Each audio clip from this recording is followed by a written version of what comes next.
Hello everyone, কেমন আছেন সবাই? যে যেখান থেকে দেখছেন সকলকে অভিনন্দন, শুভেচ্ছা। পাকিস্তানের সাথে সর্বশেষ টি-20তে আমরা দেখেছি বাংলাদেশ 5টি পরিবর্তন নিয়ে খেলেছে এবং ম্যাচের রেজাল্ট খুবই বাজে করেছে। যাই হোক, আগামী সেপ্টেম্বর মাসে এশিয়া কাপের জন্য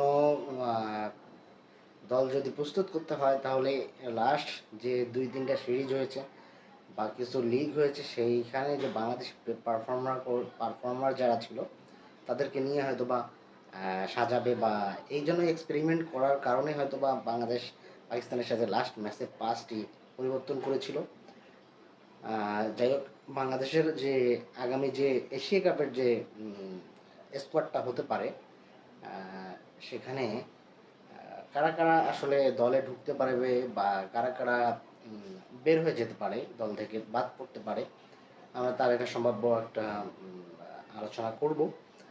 আর সর্বপ্রথম যেটা মনে হচ্ছে যে নাইম শেখ এই এই দল থেকে বাদ হয়ে যেতে পারে, কারণ তার পারফরমেন্স তো সকলের জানা এবং খুবই বাজে পারফরমেন্স করেছে এবং সে টি-20তে অথবা নাও থাকতে পারে এশিয়া কাপে।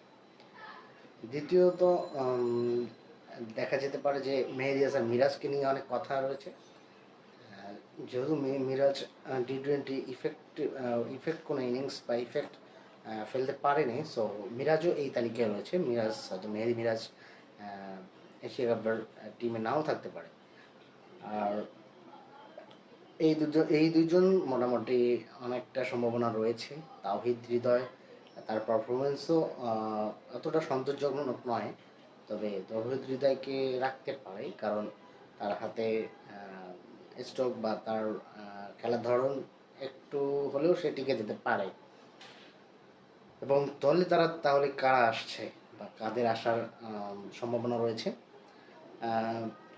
এখন পর্যন্ত আমরা যাদের গুঞ্জন শুনছি, সোহান রয়েছে, নুরুল হাসান সোহান, রংপুর রাইডার্সের অধিনায়ক। তাকে নিয়ে অনেক দিন থেকে গুঞ্জন চলছে, সে সব জায়গায় পারফর্ম করছে, বিপিএল, গ্লোবাল সুপার লিগেই পারফর্ম করেছে এবং ঘরোয়াতেও সে অনেক ভালো পারফরমেন্স করেছে। সোহান দলে আসার সম্ভাবনা অনেক বেশি। এবং যদি দেখতে চাই মিডল অর্ডারের যদি ব্যাটিং স্ট্রেংথটা বাড়ানোর জন্য, দেখা যাবে যে অঙ্কন রয়েছে, মাহিদুল অঙ্কন, সেও রংপুর রাইডার্সের প্লেয়ার, মোটামুটি তার পারফরমেন্সও অনেক ভালো। সো এই দুজনের আসার সম্ভাবনা রয়েছে। এবং আরেকজনের কথা বলা হচ্ছে খালেদ আহমেদ লাস্ট সাদা বলের ক্রিকেটে অনেক ভালো পারফর্ম করেছে এবং গ্লোবাল সুপার লিগে সে দুর্দান্ত বোলিং দেখিয়েছে এবং সেকেন্ড হাইয়েস্ট উইকেট টেকার ছিল।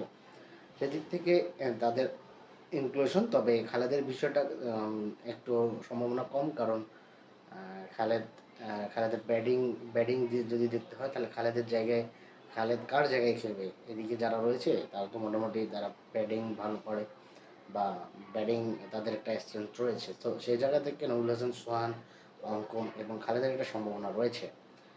যাক, আগামী সেপ্টেম্বর থেকে শুরু হচ্ছে বাংলাদেশ যে গ্রুপে রয়েছে, সেখানে শ্রীলঙ্কা রয়েছে, আফগানিস্তান রয়েছে, এবং ইউএই রয়েছে।